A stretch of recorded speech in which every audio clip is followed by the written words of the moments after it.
در دل شب نوزادی با موهای سپید در قصر سام به دنیا آمد. همه حیرت زده شدند.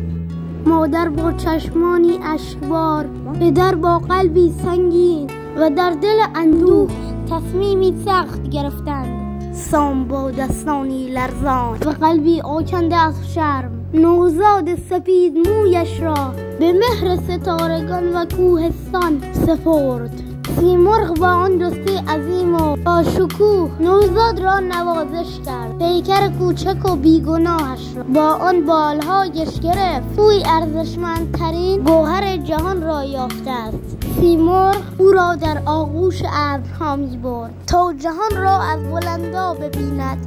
پسرک رها شده در آسمان پرواز می‌کرد و قهرمان آینده می‌شد. سالها گذشت. شبی سام در خواب فرشته ای را دید که به او گفت برخیز و به کوه البرز برو. اونجا پسری می‌بینی با موی سپید چنان توانا که جهان را به دست می‌گیرد. سام با امیدی آمیخته به پشیمانی به کوهستان بازگشت. پدر و پسر در سکوتی پر احساس همدیگر را در آغوش کشیدند. زال باید سیمرغ را ترک کند. سیمرغ به او سپر جادویی می‌دهد. سیمرغ به آرامی می‌گوید این پرها را همیشه نگه دار. هرگاه درمانده شدی یکی از آنها را بسوزان، من خواهم آمد.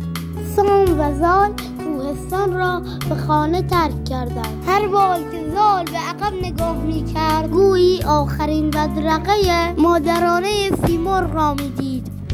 زال با رودابه ازدواج می‌کند. صاحب پسری می‌شود به اسم رستم. سیمرغ چون فرشته نگهبان سایش فرازمند و همیشگی شد.